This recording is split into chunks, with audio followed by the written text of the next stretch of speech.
Si tu marches sur un oursin, tu le sauras tout de suite. Regarde ses épines. Tu vois ce que je veux dire? Aïe! Bien qu'ils ne soient pas agressifs, ils ont une bonne défense contre toutes les créatures qui veulent les manger. Des pics venimeux et une morsure venimeuse. Tu as l'embarras du choix, n'est-ce pas? Ils vivent dans tous les océans du monde, il n'est donc pas possible de les éviter. Ils se déplacent surtout dans des eaux peu profondes et se cachent dans des bassins rocheux et dans les récifs. Donc, les gens peu avertis leur marchent souvent dessus. Les longues pointes venimeuses de l'oursin ressemblent à des aiguilles. Et la sensation est un peu semblable. Elle peut s'enfoncer assez profondément et en plus elle libère une forte toxine. Le remède? Retire rapidement les épines et lave-les à l'eau salée. Il est un petit mammifère marin qui adore les oursins. Une idée? C'est la loutre de mer. Ne te laisse pas berner par sa beauté, il s'agit vraiment d'une dure à cuire. Ces mammifères sortent rarement de l'eau et même pas pour faire des siestes. Se tenir par les pattes avec d'autres loutres les empêche de dériver loin du groupe. Leur fourrure est la plus dense de la planète, jusqu'à 150 000 poils par centimètre carré. Nous n'en avons que 300 environ. Ils sont aussi doués avec les outils. Ils peuvent utiliser des pierres pour ouvrir des coquilles. Sinon, comment ouvrirais-tu un oursin? En outre, tu devrais essayer de temps en temps. Les poissons-pierres ne vont pas gagner de concours de beauté, à moins que le concours soit pour le meilleur look de roche. Leurs petits yeux sans reflet et leur peau rugueuse s'intègrent parfaitement à leur environnement. Une grosse tête, une bouche encore plus grande et une maison pleine de... Oui, c'est des rochers. Et ce n'est pas parce que tu es sur la plage que tu es en sécurité. Le poisson-pierre peut survivre 24 heures hors de l'eau. Marcher sur l'un d'eux ou même en manipuler un ne sera pas très amusant. Les épines de leur nageoire dorsale ont un venin extrêmement puissant. Il est expulsé lorsqu'on leur marche dessus et il peut entraîner une paralysie ou même une insuffisance cardiaque. Tu auras besoin d'aide et vite. Pas étonnant qu'il soit l'une des créatures les plus dangereuses dans l'eau et n'importe où ailleurs. Fais attention quand tu te déplaces dans des zones rocailleuses, ils adorent jouer à cache-cache. Les tentacules des méduses-boîtes peuvent atteindre 3 mètres de long. Et chaque tentacule possède 5000 cellules urticantes. Pas mal pour une créature qui est principalement constituée d'eau. Leur venin est assez fort pour paralyser tout ce qu'elles veulent manger. Alors sache que si tu te fais piquer, ça va te faire très mal. Ces toxines contiennent des protéines qui affectent le cœur, les cellules de la peau et même notre système nerveux. Pas étonnant qu'elle soit considérée comme l'une des créatures les plus dangereuses de la planète. Pour lutter contre la douleur, je te recommande de ne pas utiliser de crème solaire, de soda, de café ou d'autres méthodes plus anciennes. Elles ne fonctionnent pas. La meilleure chose à faire est d'utiliser de la bonne vieille eau de mer. On dirait que les méduses sont les maîtres de l'océan, pas les requins. Regarde autour de ta piscine de pierre locale. Tu pourrais voir cette douce petite pieuvre. Elle est minuscule et a des anneaux bleus. Trop mignonne, mais ne te fais pas avoir, cette pieuvre est tout sauf un chouette animal de compagnie. Si on la provoque, elle se mettra à scintiller en bleu fluo pour avertir tout le monde de ne pas s'approcher. Et je te recommande fortement de rester éloigné en effet. Leur venin est 1000 fois plus dangereux que le cyanure.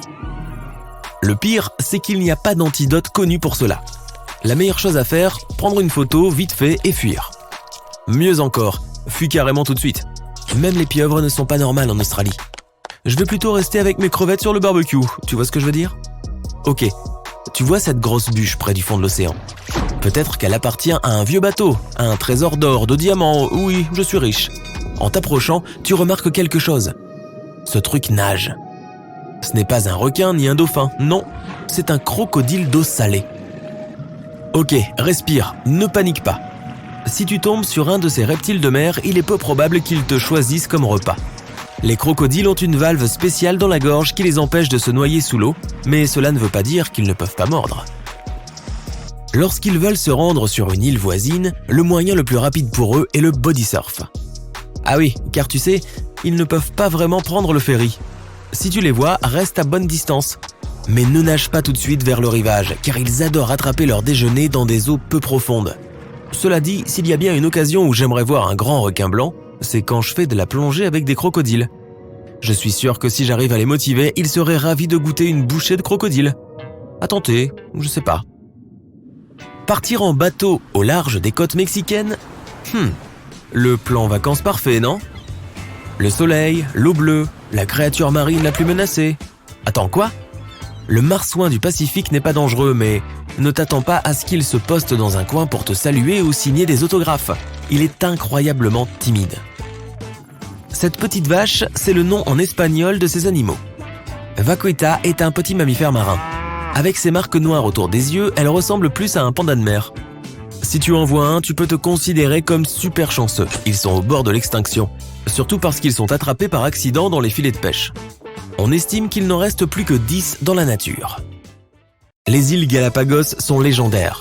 Tortues géantes, fous à pieds bleus, crabes salipiers légers et poissons chauve-souris.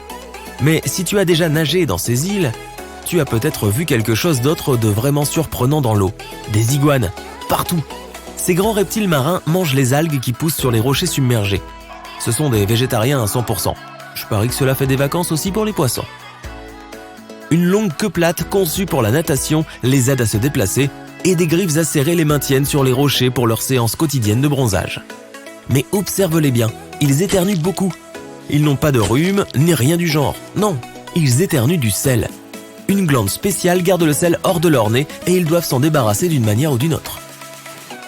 Cela semble douloureux. Ce qui est cool, c'est qu'ils en ont rien à faire si on se retrouve avec eux dans l'eau. Comme les îles ont été tellement isolées, les créatures ici n'ont pas peur des humains. Si tu aimes ramasser des coquillages sur la plage, assure-toi que le coquillage que tu ramasses n'a pas déjà un propriétaire. Les escargots sont partout dans le monde et ils sont pour la plupart inoffensifs quand on les touche. Mais il y en a toujours un. Ce qui nuit à tout le monde. Fais-moi confiance, l'escargot cône n'a rien à voir avec ses frères terrestres. Il n'est pas végétarien. Il existe plus de 500 espèces de cette créature marine venimeuse, dont certaines peuvent vraiment te faire du mal. Ces petits escargots sont extrêmement vicieux. Ils injectent leur venin à travers une dent en forme de harpon. Et ils n'ont même pas besoin de fil dentaire. Ils sont capables de paralyser, de rendre aveugle, de provoquer une défaillance pulmonaire, et même pire. Il vaut mieux respecter les escargots dans le jardin. Tu ne veux pas qu'ils appellent ce truc en renfort. Tu veux faire un top là avec une créature marine ? Eh bien, lève ta nageoire, je veux dire ta main, pour le poisson rouge de Tasmanie. Ce poisson ne nage pas comme un poisson, il marche. Il utilise ses mains en forme de nageoire pour se promener sur le fond de l'océan. Ces marcheurs de fond sont souvent dérangés par les nageurs et les bateaux. Certains veulent même les ramener chez eux comme animaux de compagnie. Je pense qu'il est préférable de leur faire signe et de continuer à nager. Si tu penses que les étoiles de mer aiment se faire prendre en photo, cela veut dire que tu peux communiquer avec elles ? Si c'était le cas, celle-ci te demanderait de la laisser tranquille. Elle est toujours de mauvaise humeur. Contrairement à ses parents proches qui se trouvent sur le bord de mer, l'étoile de mer couronne d'épines est grande et dangereuse. Ces créatures vivent naturellement sur des coraux, comme la grande barrière de corail. Leur venin est terrifiant, même pour les humains.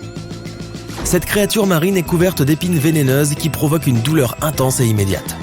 Cela peut durer plus de 3 heures. Alors que se passe-t-il si tu touches l'une de ces 3 choses par erreur ? Nausées et vomissements, ce n'est pas exactement l'idéal pour prendre une photo parfaite pour une story Instagram. Le poisson globe peut sembler petit et mignon, mais si on le manipule mal, c'est la fin de la partie. Ils font un tabac dans les fêtes d'anniversaire sous-marines du monde entier. Ils peuvent se transformer en ballons. Curieusement, tous les poissons globes ne sont pas venimeux avec des épines pointues. Certains sont lisses et adorables, mais les méchants ont une substance hautement toxique à l'intérieur de leur corps. Ce qui est bizarre, c'est que des gens paient jusqu'à 50 $ pour eux dans un restaurant. Tu as déjà entendu parler du mets japonais nommé fugu ? C'est un poisson globe venimeux dans une assiette. Les jeunes chefs passent des années à s'entraîner pour le préparer. Mais une seule mauvaise coupe, et tu peux être sûr que ce client ne reviendra plus. Genre, jamais. Le requin est le seul animal immunisé contre la toxine du poisson globe. Super, encore une chose qui rend les requins incroyables. La première chose que tu remarques, c'est une sensation de lourdeur enveloppante, comme si tu dormais sous une couverture douce mais lestée. C'est agréable et tu n'as pas l'énergie de faire quoi que ce soit, mais tu parviens à trouver la force nécessaire pour déplacer cette couverture. Tu ouvres les yeux et... c'est bizarre. Il y a tout autour de toi comme une lueur bleue. Tu veux te frotter les yeux et tu découvres que tu as des tentacules à la place des mains. Et si on sautait la partie où tu es terrifié, tu n'arrives pas à croire que tu t'es transformé en kraken. Après quelques jours d'horreur existentielle, de panique et de folie furieuse, tu te calmes enfin. Maintenant, essayons de savoir ce que ça fait d'être le monstre le plus terrifiant des océans. Cette couverture lourde, c'est la pression de l'eau. Elle est colossale à la profondeur où tu vis caché. Peu d'êtres vivants peuvent la supporter. Emmène une voiture à cette profondeur et elle se disloquera immédiatement sous cette masse énorme. mais tu es le Kraken. Tu es plus puissant que n'importe quelle voiture. Ton corps ne se rompt pas dans de telles conditions. Ta peau élastique et épaisse peut supporter la pression la plus forte et tes muscles robustes te permettent de te déplacer sans problème. Et cette lueur bleue alors? Tu te trouves à une profondeur où la lumière du soleil ne pénètre qu'à peine. À cause de la pression de l'eau, tu ne sais pas vraiment où est le haut et où est le bas. Mais heureusement, tu as des yeux immenses qui, comme les lentilles d'un télescope, parviennent à capter la lumière qui vient de la surface. Une personne ordinaire ne verra qu'une obscurité opaque à cette profondeur. Mais tu as un dispositif de vision nocturne intégré à tes yeux, et donc tu vois cette lueur bleue. Il n'y a presque rien si proche du fond de l'océan. Il n'y a que du vide, infini et lourd. Tu vois quelques poissons et des épaves de navires. Les créatures marines que tu croises ici sont plutôt étranges. Voici des poissons pêcheurs, et là, toutes sortes de calmars transparents. Ici, les calmars géants sont tes seuls amis, et tu es comme un roi pour eux. En général, on s'ennuie pas mal au fond de l'océan. On dort et on mange, c'est à peu près tout. Et si tu nageais un peu plus haut pour voir ce que tu peux te mettre sous la dent? Tu t'élèves et l'eau autour de toi s'illumine peu à peu. Il y a de plus en plus de soleil par ici. Et tu rencontres enfin d'autres habitants océaniques. Les tortues, les requins, les poulpes et les raies s'enfuient dès qu'ils te voient. Mais pas les méduses. Tu ne les inquiètes pas. Tu cherches quelque chose à manger et tu remarques un banc de poissons. Super, ton déjeuner est prêt. Après avoir mangé, tu traînes un peu, t'amusant à faire peur aux poissons et aux dauphins. Ces tentacules si agiles sont vraiment géniales. Et tu en as 10. Il t'est impossible d'exprimer ce que tu ressens, chacun de tes doigts est devenu immense. On dirait des queues de billard. Et c'est incroyable. Quand tu étends tes tentacules, ils deviennent aussi longs qu'un Boeing. Et puis il y a toutes ces ventouses dessus. Tu peux attraper n'importe quoi, si fermement qu'aucune créature ne peut t'échapper. Et grâce à tes nouveaux bras, tu nages vraiment très vite. D'abord, tu les disperses, puis tu les réunis et ils te propulsent en avant. Les puissants courants d'eau que tu crées en te déplaçant éloignent tous les autres poissons. Tu remarques une baleine bleue. C'est le plus grand mammifère du monde. Mais à côté de toi, elle ressemble à un chiot. Alors tu nages, tu manges, tu fais peur aux poissons et aux autres créatures marines et... c'est tout. Ta vie est plutôt morne. Combien de temps cela va-t-il durer? Une centaine d'années? Un millier? Tu veux t'amuser un peu, alors tu montes jusqu'à la surface. Et là, le vif éclat du soleil t'éblouit. Tu essaies de t'y habituer. L'eau est calme, il n'y a pas de vent. Tu regardes autour de toi et tu remarques un minuscule point droit devant. Génial! C'est un grand bateau de pêche en bois et avec des voiles. Tu vas enfin pouvoir t'amuser. Tu as hâte de rencontrer des gens et de leur parler de toi. Alors tu nages joyeusement vers le bateau. Si quelqu'un te voyait, il te trouverait probablement bien effrayant. Tu te retrouves coincé dans un filet de pêche. Comme il est mince, tu peux le déchirer sans problème et tu remontes vers la surface. Les personnes sur le pont du bateau sont terrifiées. Elles crient et courent dans tous les sens. « Hé les gars, où est-ce que vous allez? Je veux juste un peu jouer avec vous. » Il te paraît si petit. Les pêcheurs te lancent des harpons et des haches, mais tu ne ressens aucune douleur. Tu poses un tentacule sur le pont et tu le brises sans faire exprès. Le navire est très fragile, un peu comme une boîte d'allumettes. Mieux vaut ne pas y toucher. En te retournant, tu fais accidentellement chavirer le bateau. Tous ceux qui étaient à bord sont maintenant dans l'eau. Heureusement, tu as assez de tentacules pour tous les sauver. En attrapant les pêcheurs, tu lis l'horreur dans leurs yeux. Il y en a même un qui s'évanouit. Tu remets le bateau sur l'eau et tu aides tout le monde à regagner le pont. Puis tu pousses le navire en direction de la terre ferme. Mais il vaut mieux que les gens sur le rivage ne te voient pas. Ces marins raconteront partout comment ils ont survécu à leur rencontre avec un monstre géant. On dira que tu es terrible, mais personne ne pensera à mentionner que tu les as aussi sauvés. Quelle injustice! Tu retournes dans les profondeurs de l'océan et tu t'endors. Des sons étranges te réveillent. C'est comme de l'eau qui coule d'un robinet dans un évier. Tu ouvres les yeux et tu perçois de faibles éclairs autour de toi. Voilà qui est intéressant. Tu nages et tu te rends compte que c'est un orage qui t'a réveillé. Il semble plutôt violent. Le ciel est noir et les vagues sont énormes. Tu remarques un grand navire au milieu de tout ce chaos. Ce bateau est différent de ceux que tu as pu voir auparavant. Il est tout en fer et il n'a pas de voile. c'est un cargo moderne. Il semble que tu te sois endormi pendant quelques centaines d'années. Les gens à bord t'aperçoivent et lancent une fusée de signalisation.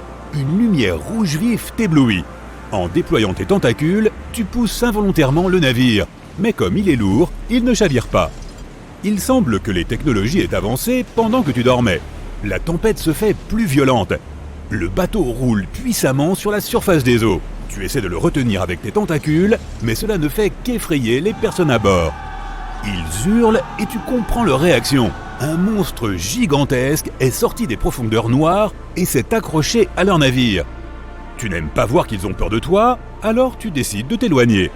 Malheureux, tu vas te cacher tout au fond de l'océan. Être le kraken n'est plus très amusant. Seuls les poissons t'acceptent et ils sont muets. Horrifier les hommes te fait une peine immense. Tu te sens seul au monde. Tu manges ton déjeuner et tu te rendors. « Hé, monsieur Kraken, vous m'entendez ?» dit une voix. Tu te réveilles et tu frissonnes apeuré. Qui a parlé ? Toutes ces histoires au sujet du Hollandais volant sont-elles donc vraies ? Est-ce que c'est un fantôme que tu viens d'entendre ? Je comprends que vous soyez troublé, monsieur Kraken. Nagez jusqu'à la surface et vous saurez tout. Quelques minutes plus tard, tu sors de l'eau et tu vois un énorme vaisseau volant. Il flotte juste au-dessus de la mer. Mais le plus fantastique, c'est que les gens qui sont à bord n'ont pas peur de toi. Ils te regardent avec curiosité et même avec une certaine sympathie.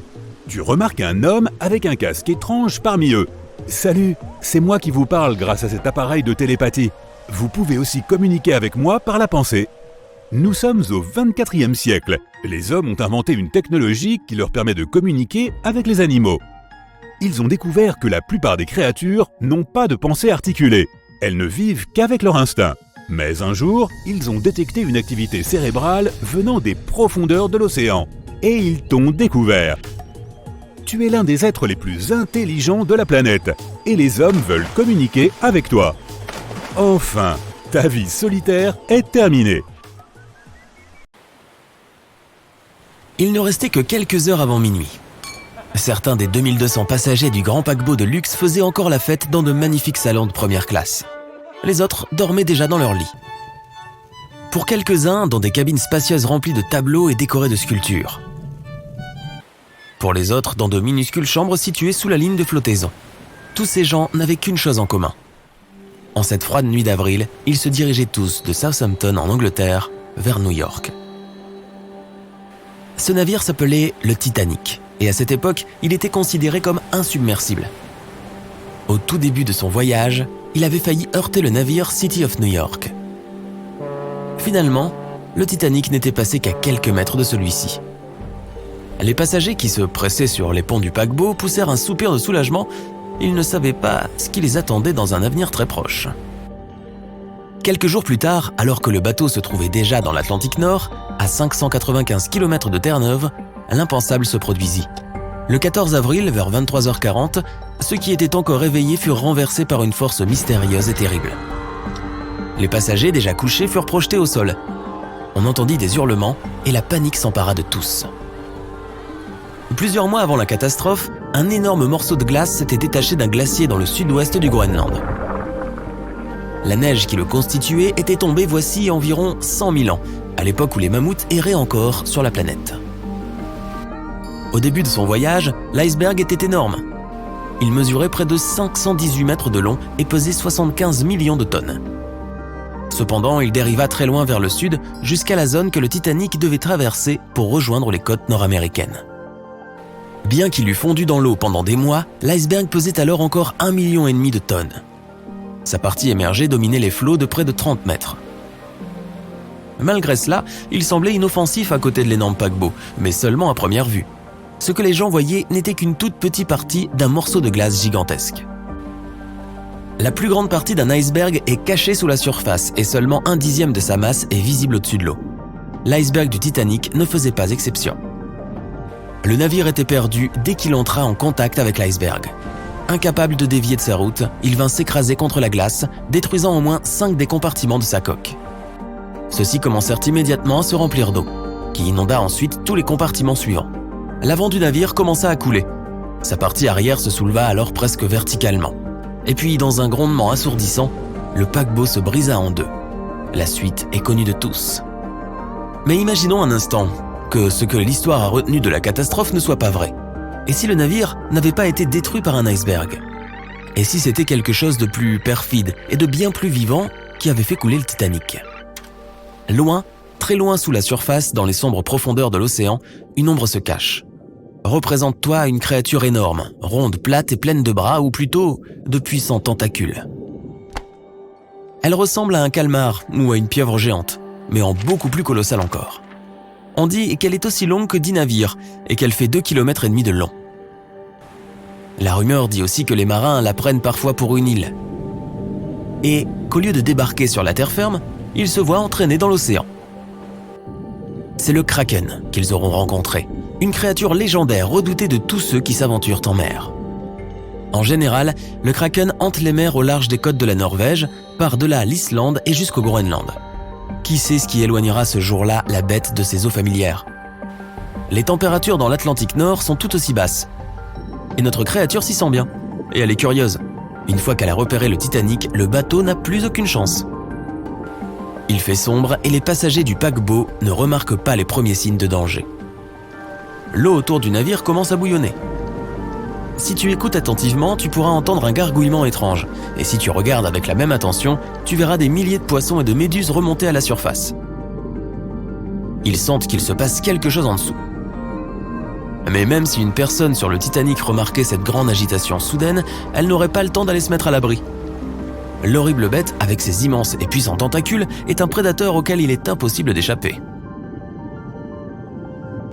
Il y a un garçon de 9 ans sur le pont et il ne sait rien du monstre marin. Tout ce qu'il voit, ce sont d'innombrables petites îles qui surgissent de la mer, très très lentement. Le gamin ne comprend pas ce qui se passe, mais son sang se glace soudainement. Des centaines de petits poissons bondissent entre ces bancs de sable, mais bientôt ils sont soulevés et repoussés par les flancs de l'énorme créature. Plusieurs appendices pointus apparaissent au-dessus de la surface. Le garçon, intrigué, se dit qu'ils ressemblent à des cornes. Mais ils deviennent de plus en plus épais à mesure qu'ils s'élèvent. Bientôt, ils dominent l'imposant Titanic qui paraît alors minuscule. Ces cornes, ce sont les bras redoutables du Kraken. Le garçon est paralysé par la peur, et puis il aperçoit l'œil du monstre. Il fait la taille d'un éléphant.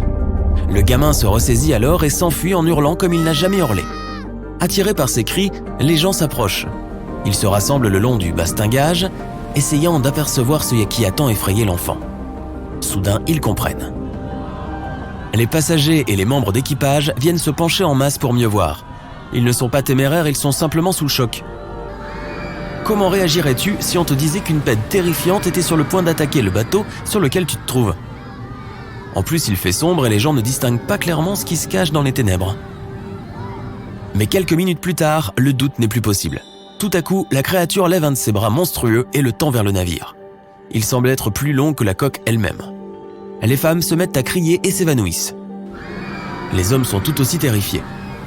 Ceux qui ne perdent pas immédiatement la tête courent se mettre à l'abri avec les enfants. C'est alors qu'un premier coup puissant secoue le navire. Le Kraken a assez attendu. Il veut passer à l'action. La panique s'empare des passagers du Titanic. Le chaos qu'il crée en courant dans tous les sens et en criant ne fait qu'aviver la curiosité de la bête. D'habitude, le monstre préfère qu'on le laisse tranquille. Il reste au fond de l'océan, utilisant ses longs tentacules pour s'accrocher au sol et chasse paresseusement pour se nourrir. Il ne remonte à la surface que lorsque les températures sont exceptionnellement hautes ou lorsqu'on le dérange. Le Titanic est probablement trop gros et trop bruyant. Il a tiré la créature de sa torpeur. La bête remontée à la surface aperçoit un grand bateau scintillant et waouh, elle en est fascinée. Elle tend l'un de ses tentacules pour toucher l'étrange construction. Elle est faite d'une matière dure et la bête se demande si elle se brisera sous un peu de pression. Sans attendre, elle s'enroule de tous ses bras autour du bateau et tente de l'écraser. Les petites créatures qui s'agitent tombent à la mer et poussent des cris aigus, commençant à irriter le Kraken. Il se met en colère. Relâchant sa prise, le monstre commence à tourner autour du Titanic, se préparant à l'attaque suivante. Cette fois, elle est beaucoup plus puissante. Le métal s'enfonce et éclate. Encore un coup de tentacule habile et le navire commence à se remplir d'eau. Le Kraken s'éloigne un peu, comme pour aller profiter du spectacle. Mais alors, il remarque que le navire accélère dans une tentative désespérée de s'arracher à sa furie. Les passagers du Titanic poussent un soupir de soulagement. La bête semble avoir disparu. Ils ne savent pas que le Kraken n'a pas fini de jouer. Le bateau commence à ralentir. Sa poupe se soulève lentement et sa proue s'enfonce dans les eaux. Les passagers et les membres de l'équipage sont projetés sur les ponts. Mais la peur les empêche de crier et tout ceci se déroule dans un grand silence sinistre. Enfin, le navire se brise en deux sous son propre poids. Le fracas est si puissant qu'il effraie même le Kraken. La bête apeurée plonge dans les profondeurs de l'océan, ce qui crée un énorme tourbillon. L'aspiration entraîne ce qui reste du Titanic vers le fond de la mer. Mais le plus tragique dans tout ça, le Kraken ne s'intéresse même pas aux passagers du navire. Cette créature ne mange que des poissons. Elle n'a pas besoin de proies plus grosses. C'est la curiosité de l'animal qui tire maintenant l'énorme paquebot vers le fond. Notre majestueux transatlantique a-t-il un espoir ? Je crois que tu connais la réponse. L'eau bouillonne sous le bateau de pêche comme si quelque chose allait sortir de l'eau. Ça se rapproche de plus en plus. Soudain, tu vois des mâchoires géantes et des dents étincelantes. Quelques secondes plus tard, un énorme requin saute hors de l'eau et fracasse le bateau. C'était le mégalodon, le plus grand poisson qui ait jamais existé sur Terre. Pendant longtemps, nous avons imaginé le mégalodon comme ça, une version agrandie du grand requin blanc. Mais les scientifiques continuent de débattre sur son apparence. À ce jour, ils sont toutefois d'accord pour affirmer que l'image que nous avions de ce requin géant était fausse. Voici les données dont les scientifiques sont sûrs. Taille, environ 15 mètres de long, soit autant qu'un bus scolaire ou qu'une rame de métro, et 8,5 fois la taille d'un adulte moyen. Comparons maintenant avec le requin blanc moderne. Le mégalodon est 3 fois plus grand, mais ce n'est qu'une estimation approximative. Nous n'avons pas de squelette entièrement préservé du mégalodon, car il ne possédait pas d'os, mais du cartilage. Il n'en est pas resté grand-chose au cours des 3,6 millions d'années qui ont suivi l'extinction des mégalodons. Tout ce qui a survécu, ce sont des dents et quelques vertèbres. En comparaison, les dinosaures se sont éteints il y a environ 66 millions d'années. Mais leurs os solides sont parfaitement conservés et nous avons de nombreux spécimens différents de leur squelette. Les scientifiques ont calculé la taille du mégalodon d'après ses dents et sa mâchoire. Ceci est une dent. Elle mesure environ 18 cm de long, soit davantage que la paume de ta main, et 3 fois la taille des dents d'un requin blanc moderne. La mâchoire du mégalodon faisait 2 mètres de large et comportait 5 rangées de dents. Au total, 276 crocs acérés comme des lames de rasoir. Les autres restes préservés sont la colonne vertébrale. Elle se compose de 150 vertèbres, chacune large de 15 cm. Elles contiennent beaucoup de calcium, car le mégalodon aimait le lait frais. Ah non, c'est parce que ces vertèbres devaient soutenir l'énorme masse du requin géant. À partir de ces fossiles, les scientifiques ont créé un modèle et ont calculé une taille approximative du mégalodon. Mais il aurait difficilement pu s'avérer plus grand, c'est une question de respiration. Plus le poisson est gros, plus il a besoin d'oxygène.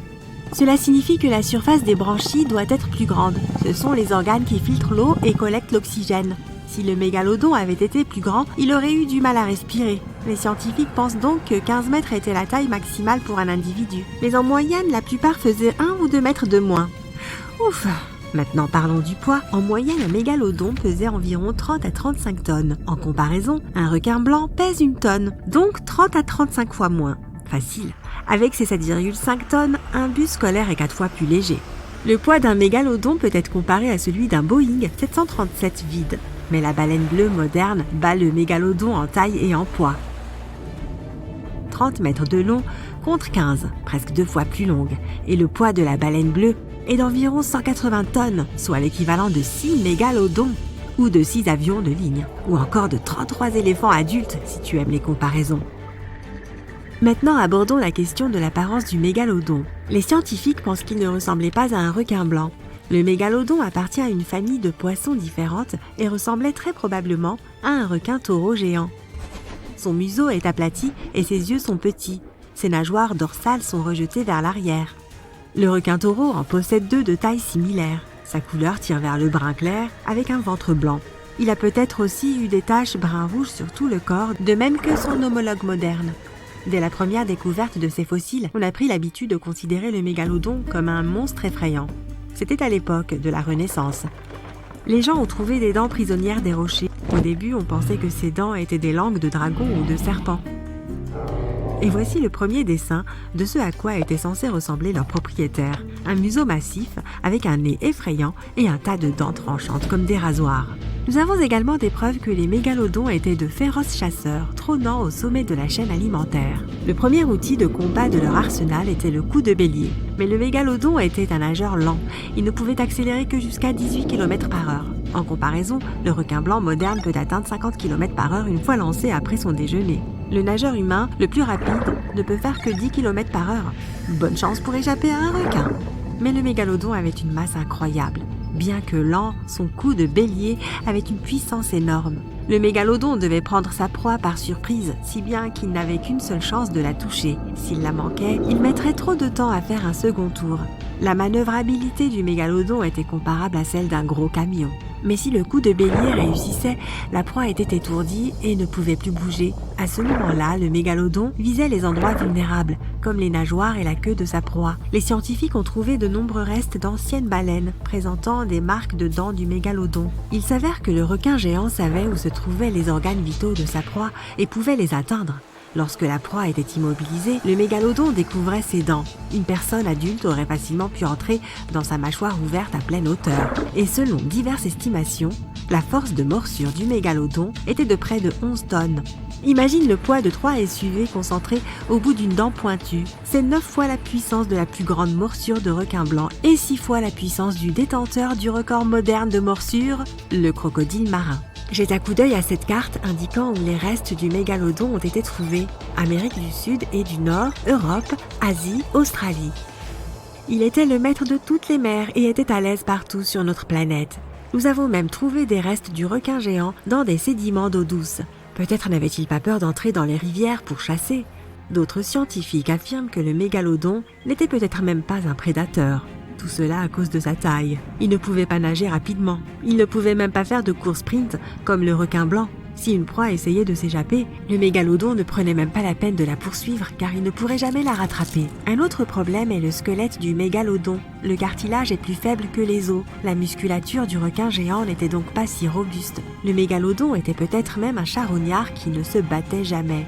C'est peut-être l'une des raisons pour lesquelles ces anciens requins se sont éteints. Les mégalodons aimaient les eaux chaudes et peu profondes avec des températures au-dessus de 12 degrés.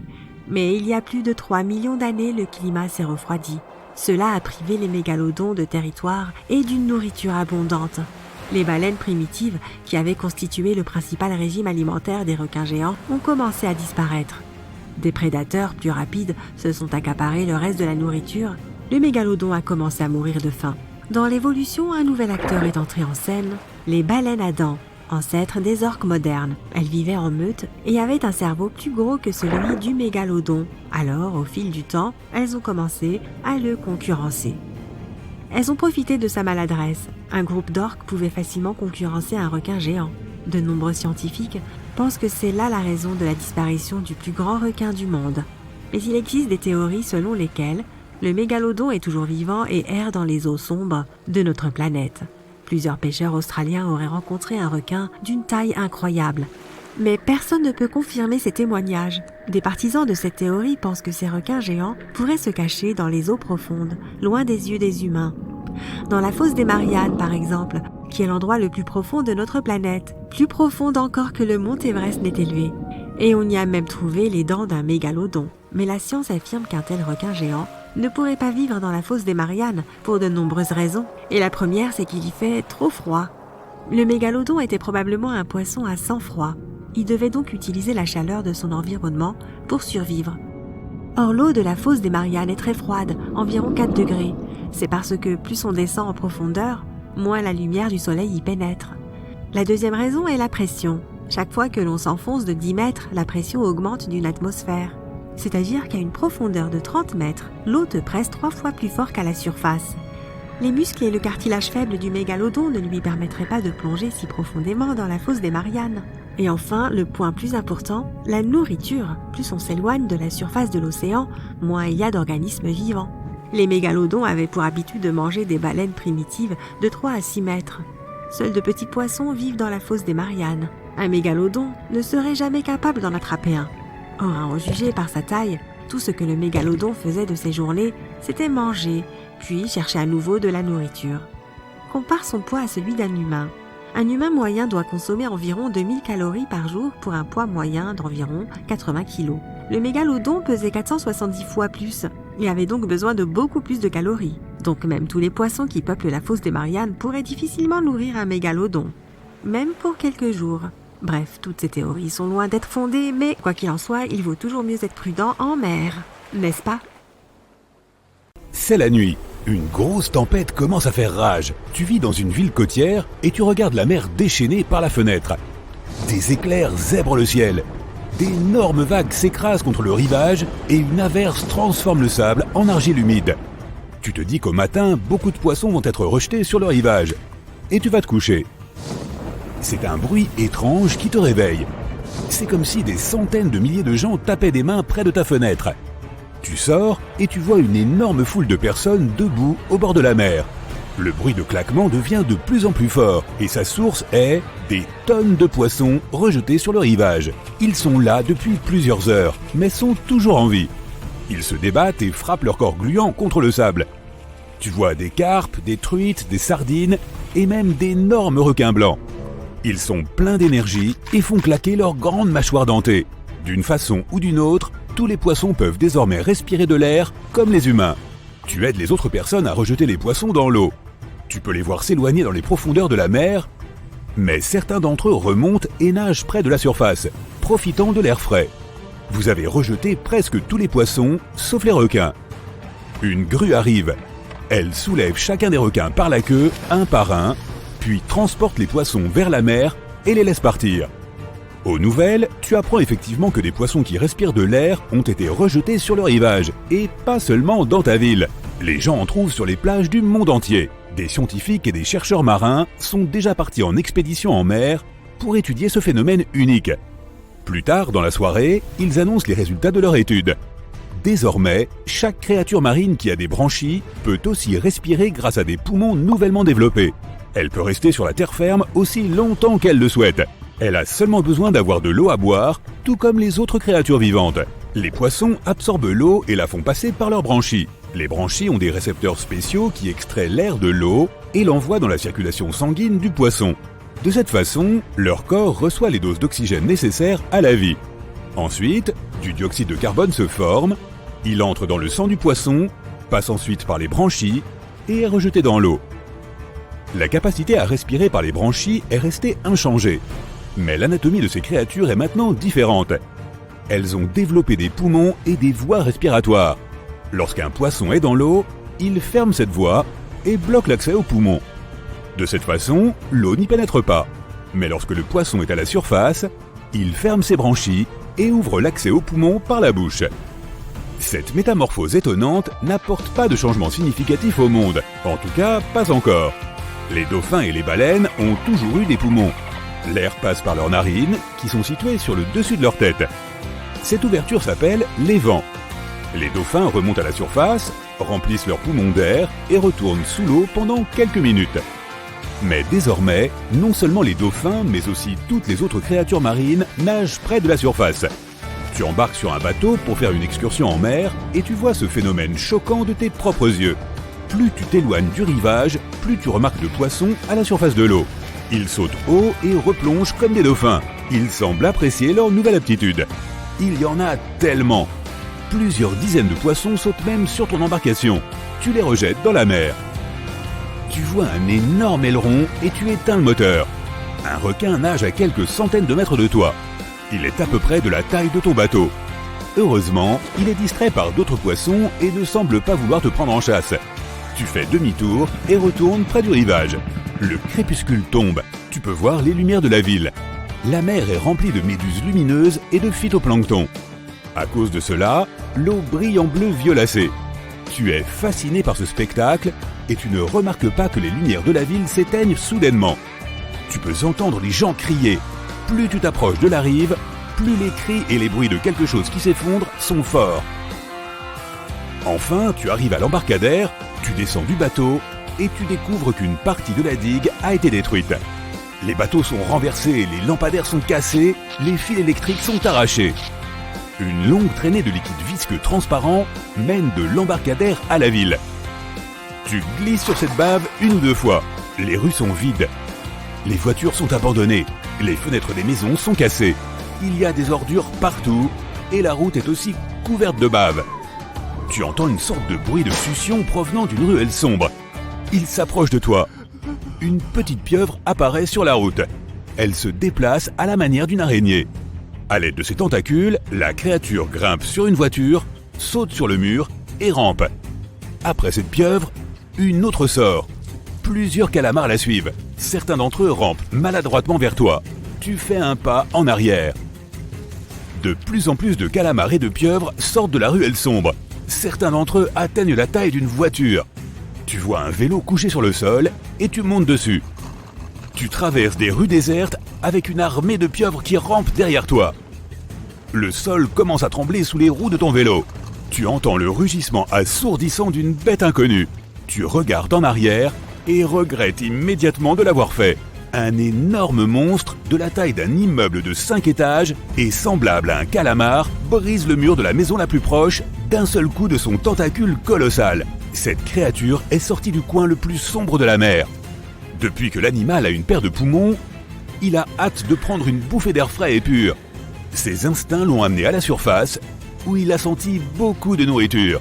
Les lumières de la ville ont attiré l'attention du kraken.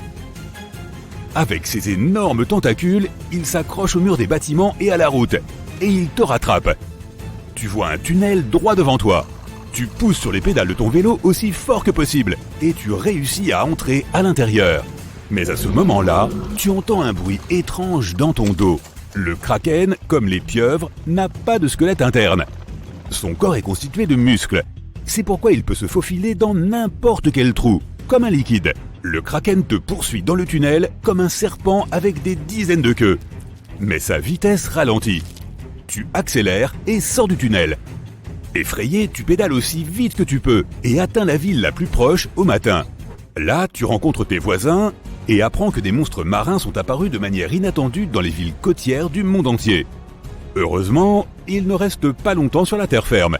Ils vivent dans les profondeurs froides de l'océan depuis des années, et leur peau ne supporte pas la lumière du soleil. À l'aube, les monstres retournent dans l'eau. Mais les requins et les autres créatures marines viennent de plus en plus souvent sur le rivage pour déjeuner. Les années ont passé et ils ont appris à survivre sur la terre ferme. Ils donnent des coups de queue, l'agitent, poussent avec leurs nageoires et se déplacent maladroitement le long des routes. Les habitants des villes côtières construisent d'énormes murs le long de la plage pour arrêter l'invasion de poissons et de gros calamars. Les créatures marines reçoivent 2 fois leur quantité habituelle d'oxygène. Elles l'absorbent par les branchies et en remplissent leurs poumons. Grâce à cela, le sang de leur corps circule mieux et plus vite. Cela rend leurs muscles plus forts et leur cerveau plus développé. Il devient difficile d'attraper les poissons. Ils s'échappent facilement des filets de pêche et sautent des bateaux. Cela augmente la population de tous les animaux marins, et en particulier des requins. Il devient dangereux de naviguer avec n'importe quelle embarcation. Un petit bateau de pêche peut facilement être renversé par un requin. Un énorme bateau de croisière peut croiser plusieurs calamars géants. Des centaines et des milliers d'années passent. De plus en plus de poissons arrivent sur la terre ferme.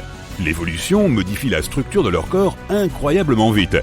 Certains poissons ont des membres allongés, leur peau devient légèrement plus rugueuse, leurs nageoires et leur queue restent, mais leurs pattes deviennent plus longues. Imagine un requin avec des membres de crocodile. C'est exactement ce à quoi ressemblent la plupart des poissons désormais. Des millions d'années d'évolution vont passer et les poissons ressembleront à des humains. Mais ils seront couverts d'écailles avec de petites nageoires derrière les oreilles et une énorme nageoire sur le dos. À ce moment-là, l'humanité aura colonisé de nombreuses autres planètes. Et les poissons seront devenus les maîtres de la Terre. Certains requins ont la capacité étrange de cracher leur estomac puis de le remettre en place. Ce serait bien pratique. La plupart des requins mangent d'énormes quantités de nourriture. Mais le problème est qu'ils ne peuvent pas digérer tout ce qu'ils ont englouti. Ils ont besoin d'un moyen de se débarrasser de résidus comme les carapaces et les becs de tortues de mer, les plumes et les os d'oiseaux, les pinces de homard et autres. Alors ces créatures étonnantes vomissent volontairement leur estomac entier avec tout son contenu. Une fois qu'ils ont terminé, ils réintroduisent leur principal organe digestif dans leur corps. Et l'ensemble du processus ne prend généralement pas plus d'1 seconde. Certaines espèces de requins, comme les grands blancs ou les macos, ont un système spécial pour réchauffer leurs yeux et leur cerveau grâce à leur rétine. Cela les aide non seulement à mieux détecter les mouvements, mais aussi à améliorer la résolution de leur vision. Quant à ce qui caractérise le requin mako, c'est que cette espèce se déplace souvent verticalement à travers différentes températures. Contrairement à la plupart des gens qui n'ont qu'une seule mâchoire mobile, les requins peuvent bouger librement leur mâchoire inférieure et supérieure. Cela leur permet d'avoir une meilleure prise sur leur repas et de le mâcher plus rapidement et plus complètement. Voilà qui est rassurant. Les requins donnent naissance à un grand nombre de petits à la fois. Cela dépend de l'espèce, bien sûr. Mais le requin bleu, par exemple, est célèbre pour mettre au monde plus de 130 petits à la fois. Les grands requins blancs ont une morsure plus puissante que la plupart des félins de la jungle et de la savane. Un prédateur aquatique de 6 mètres de long peut produire une force de plus de 276 kg par centimètre carré, soit une morsure 4 fois plus puissante que celle d'un lion ou d'un tigre. Les humains, avec leur misérable morsure de 10 à 14 kg par centimètre carré, ne sont pas du tout dans la course. Les requins houles se défendent en avalant d'énormes quantités d'eau. Le corps du requin devient alors 2 fois plus grand que sa taille normale. Et cela fait fuir les prédateurs potentiels. Les requins peuvent faire pousser plus de 50 000 dents au cours de leur vie. Mais toutes leurs dents ne sont pas les mêmes. Les plus fortes et les plus massives sont à l'avant. Et celles plus proches de l'arrière sont plus petites et moins puissantes. Mais si les dents de devant sont endommagées, ces dents plus faibles peuvent les remplacer. Cela est possible parce que les dents des requins ne sont pas aussi profondément enracinées que celles des humains et elles peuvent bouger. La peau des requins a le même toucher que du papier de verre. Elle est faite de petites écailles ressemblant à des dents qui pointent vers la queue de l'animal. Cela permet de réduire la friction qui se produit lorsque les requins se déplacent dans l'eau. Les requins-baleines ont une peau extrêmement épaisse. À certains endroits de leur corps, elle peut atteindre 15 cm d'épaisseur. C'est l'une des peaux les plus résistantes du monde animal. Les scientifiques doivent faire beaucoup d'efforts s'ils veulent prélever un échantillon de sang de cette créature.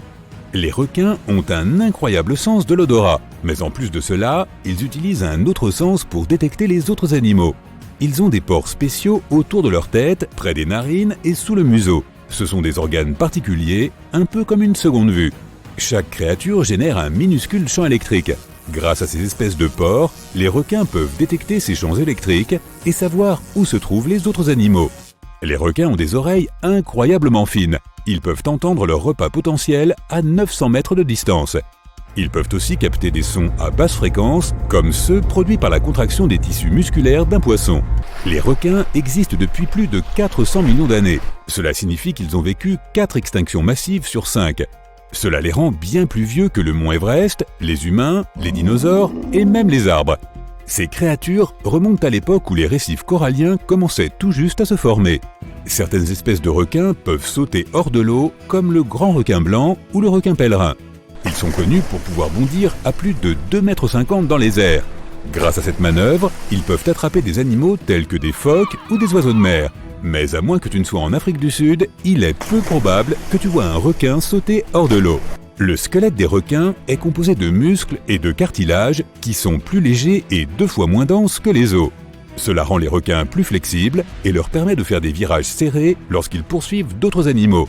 Ce n'est pas pour rien que les requins marteaux ont une tête si bizarrement formée. Grâce à elle, ces créatures ont une incroyable vision à 360 degrés. Leurs yeux sont légèrement inclinés vers l'avant, ce qui leur permet d'avoir un champ de vision qui se chevauche. Les terrifiantes mâchoires du requin gobelin sont attachées à des ligaments élastiques. Elles peuvent se déplier à partir du museau de l'animal jusqu'à 8 cm. Cela permet à l'animal de catapulter sa bouche en avant pour attraper d'autres créatures marines. Les requins ne dorment pas comme toi. Certaines espèces ne doivent jamais s'arrêter de nager. Sinon, l'eau cessera de couler dans leurs branchies et ils ne pourront plus respirer. D'autres se reposent, mais n'entrent pas dans un état d'inconscience. Ils entrent simplement dans des périodes de repos spéciales.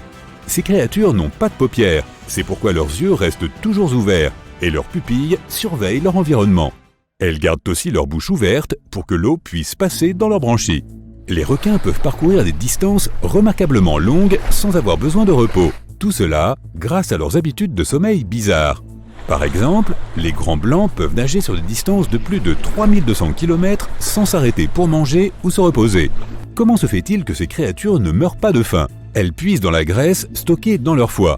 À propos, cet organe peut représenter jusqu'à 1/3 du poids corporel de l'animal. Contrairement à la croyance populaire, les requins ne nagent pas en marche arrière et ne peuvent pas aller à reculons. Leur queue les propulse vers l'avant et leur nageoire pectorale les aide à garder leur équilibre et à tourner. Cela signifie que ces animaux ne peuvent se déplacer que vers l'avant. Les requins n'ont pas de cordes vocales, ils ne peuvent pas produire de son pour communiquer entre eux ou exprimer leurs émotions. C'est pourquoi ils doivent utiliser des mouvements corporels, comme tordre leur corps ou se retourner. Les requins vivent dans tous les océans du monde, mais plusieurs espèces peuplent aussi des rivières et des lacs d'eau douce. Par exemple, des requins taureaux ont été trouvés dans des rivières tropicales. Ils sont aussi connus pour être capables de nager entre l'eau douce et l'eau salée. Le plus petit requin qui existe est le requin lanterne nain. Cette créature unique ne dépasse pas les 20 cm de long. Mais elle compense sa taille minuscule de bien d'autres façons. Par exemple, certains de ses organes émettent de la lumière. Et comme la créature vit dans les eaux peu profondes, cela l'aide à se camoufler dans les rayons du soleil. Les requins bleus mangent beaucoup, souvent plus que ce dont ils ont besoin. Une partie de cette nourriture peut rester non digérée pendant des semaines jusqu'à ce qu'elle soit nécessaire pour leur apporter de l'énergie. Les requins ont quelque chose qui ressemble à une langue, mais cet organe s'appelle le basi ilial. C'est la partie avant du cartilage qui va de la poitrine du requin à sa bouche. Il ne bouge pas et est à peu près inutile. Cette soi-disant langue ne participe pas au processus d'alimentation. Elle n'est pas recouverte de papilles gustatives. Sa seule véritable utilité pourrait être qu'elle soutient certains des os qui relient les branchies du requin. Il existe des centaines d'espèces de requins dans le monde, environ 500. Certaines d'entre elles sont plutôt bizarres. Il suffit de regarder le requin gobelin, le requin pèlerin ou le scalet féroce. Tous ces requins varient en taille, de quelques centimètres à des dizaines de mètres de long. Ils vivent aussi dans des environnements très différents. Les requins tigres mangent tout ce qui leur tombe sous la mâchoire. Parmi les choses les plus étranges qu'ils ont mangées, on a trouvé des caméscopes, des sacs de billets, des plaques d'immatriculation de presque tous les États américains, des laisses de chiens et bien d'autres choses encore. Chaque requin-baleine a un motif unique sur sa peau. Ces taches et rayures peuvent être utilisées pour identifier chaque spécimen, tout comme les empreintes digitales sont utilisées pour identifier les personnes. Le requin griset peut plonger à une profondeur équivalente à 5 Empire State Building. Lorsqu'ils naissent ou éclosent, les bébés requins sont déjà entièrement nourris. Et s'ils choisissent de nager loin de leur maman, ils n'ont pas besoin de chercher de la nourriture pendant au moins plusieurs semaines. Tu entres dans le territoire étonnant mais abandonné d'un parc animalier. Les cages des animaux sont recouvertes d'herbe. Les petites maisons ont été abandonnées depuis longtemps et il y a des toiles d'araignées et de la moisissure partout. Tu entres dans un bâtiment sombre et tu vois une lueur verte devant toi. Tu t'approches et tu réalises qu'il s'agit d'un grand réservoir d'eau. Il y a de l'eau verte croupie dedans, mais tu es attiré par la silhouette d'un énorme poisson à l'intérieur. Tu viens de trouver un grand requin blanc. Son corps se trouve dans une solution de formol qui le préserve parfaitement. En 2012, Wildlife Wonderland en Australie a cessé ses activités. Tous les animaux ont été déplacés de là, mais le requin a été oublié. En 2018, l'explorateur urbain Luke Macpherson a visité cet endroit abandonné et a publié une vidéo du requin embaumé. La vidéo a été visionnée des millions de fois et le requin a reçu un nom, Rosie. Depuis lors, le parc a attiré de nombreux touristes. Malheureusement, des vandales en faisaient partie. L'aquarium a été endommagé et des graffitis y ont été peints. Les gens ont exigé que cette trouvaille si inhabituelle soit protégée et quelques mois plus tard, alors que l'endroit était presque détruit, il a été déplacé vers un autre centre d'exposition en activité. Là, le bassin a été restauré et le liquide a été renouvelé, afin que le requin puisse conserver son apparence. Le prochain lieu abandonné est beaucoup plus effrayant. C'est probablement pour cette raison qu'il attire beaucoup de visiteurs. Nous sommes en République tchèque, dans le petit village de Lukova. C'est très beau ici, avec de petites maisons, des rues accueillantes et une nature verdoyante. Parmi les arbres, tu remarques soudain la silhouette d'une vieille chapelle. Avant d'y entrer, tu te rends compte qu'elle est complètement abandonnée. Tu vois de vieilles briques avec de la peinture délavée sur les murs et un toit en métal rouillé. Cela semble un peu effrayant. Tu fais un pas à l'intérieur.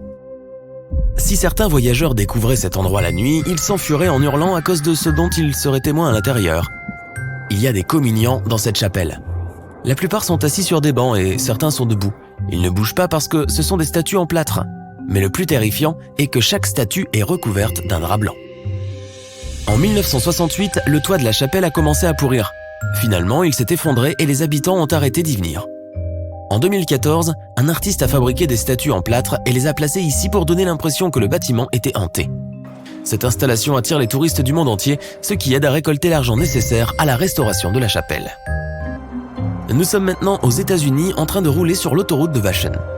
Il y a une forêt dense des deux côtés de la route. Tu arrives à l'arrêt de bus et tu descends de la voiture. Pour voir l'étrange trouvaille dont tu as entendu parler, tu dois aller dans la forêt. Tu passes par les buissons, la boue, les arbres et te voilà. Au début, tu ne vois rien de spécial, mais ensuite, tu lèves les yeux. Il y a une bicyclette rouge rouillée littéralement à l'intérieur d'un arbre. Elle est devenue une partie intégrante de la forêt. Les roues et le guidon dépassent et tout le reste est à l'intérieur du tronc. Il s'avère qu'en 1954, un garçon du coin a reçu une bicyclette, mais il n'était pas très content de son cadeau. Les pneus étaient très fins et très durs, et le guidon semblait provenir d'un tricycle d'enfant. Un jour, ce garçon jouait dans les bois avec ses amis, et lui seul avait une bicyclette. Quand tout le monde a commencé à rentrer chez lui, le garçon a laissé le vélo contre l'arbre. Celui-ci a continué à pousser, et le vélo en est devenu partie intégrante. Quittons les endroits froids et sombres, et dirigeons-nous vers le centre du désert de Californie du Sud. Le soleil y est très chaud, et il n'y a personne autour. Il n'y a que du sable, des buissons secs et des montagnes au loin. Quelques heures s'écoulent. Tu as soif. Le soleil te brûle la peau. Et soudain, tu vois de l'eau. Ou est-ce un mirage? Tu t'approches dans l'espoir que ce ne soit pas le cas, ouais. C'est de la vraie eau, mais ce n'est pas une oasis. Ici, au milieu du désert, il y a une piscine. Quel plaisir d'y plonger. C'est ce qu'on appelle une piscine sociale. Un artiste l'a construite au cours de l'été 2014. Absolument tout le monde peut utiliser cette piscine. En revanche, pour cela, il faut d'abord la trouver. Malheureusement, il n'en reste qu'une carcasse aujourd'hui. Les lieux abandonnés ne contiennent pas seulement des choses bizarres et effrayantes. Certaines découvertes peuvent rendre la personne qui les a trouvées riche. Nous allons dans le quartier rouge de Pigalle à Paris. C'est un quartier résidentiel et rien n'a l'air abandonné. Tu entres dans une de ces maisons, tu croises des gens à l'entrée qui vérifient leur courrier dans la boîte aux lettres. Tu montes les escaliers et tu t'arrêtes à la porte d'un certain appartement. Il a l'air délabré. Tu l'ouvres et tu entres à l'intérieur. Ce que tu vois ici te rappelle une scène effrayante tirée d'un film de maison hantée. Tous les meubles et les décorations sont d'époque et tout l'appartement ressemble à une brocante. Une épaisse couche de poussière recouvre chaque centimètre de cet endroit. De vieilles poupées effrayantes et des jouets en peluche reposent sur les tables et sur le sol. Ajoute une mélodie angoissante provenant d'une boîte à musique et tu obtiens un ensemble d'horreur complet. Tu as l'impression d'être remonté un siècle dans le temps et dans un sens, c'est le cas. Le propriétaire de l'appartement a déménagé dans les années 40. Elle a tout laissé tel quel. L'appartement est resté intact pendant 70 ans. Il a été découvert en 2010 lorsque des gens ont commencé à évaluer les biens de la propriétaire de cet appartement. Elle a vécu ailleurs et n'a parlé à personne de l'endroit. Lorsque les huissiers ont ouvert l'appartement, ils ont trouvé un tableau de l'artiste italien Giovanni Boldini, qu'il avait peint au 19e siècle. Ce tableau a été vendu pour 2,5 millions de dollars. Maintenant, nous allons dans un autre désert, en Namibie. Ici, parmi les dunes, non loin de la côte océanique, tu trouveras une lagune asséchée et un vieux bateau coulé à moitié enterré dans le sable. Ou plutôt ce qu'il en reste. Ce navire portugais a environ 500 ans.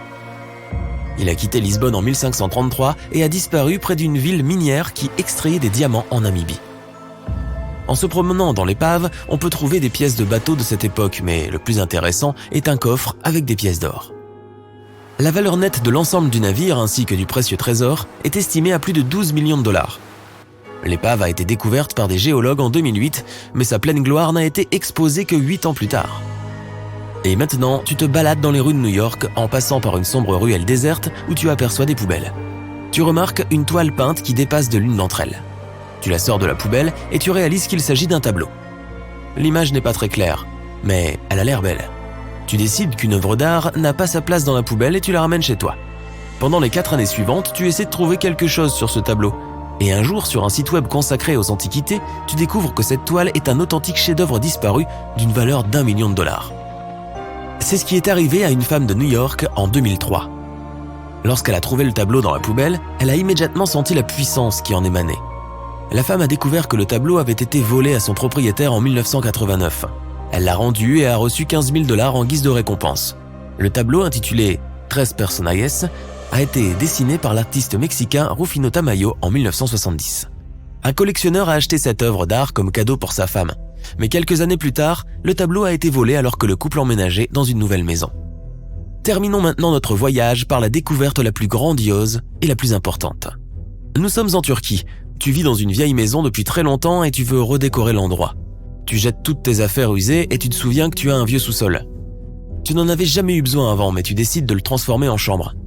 Tu abats un mur et tu découvres un tunnel qui mène au sous-sol. Tout excité, tu décides de t'y rendre et tu réalises que le tunnel ne mène pas seulement à une pièce secrète, il mène à une ville souterraine colossale. En 1963, un Turc a découvert une ancienne ville qui s'étendait sur 18 étages. Elle pouvait accueillir environ 20 000 habitants, du bétail et des vivres. Ce n'est pas seulement un labyrinthe de tunnels. Il y a une chapelle, une école, des écuries, des cuisines et d'autres attributs de la civilisation. La ville a été fondée à l'époque byzantine, il y a plus de 1000 ans. Elle a probablement été construite pour servir d'abri contre les catastrophes naturelles et les guerres. Le détail le plus intéressant, cependant, est qu'elle n'est pas la seule ville souterraine. Elle est adjacente à de nombreux autres tunnels qui s'étendent sur plusieurs kilomètres.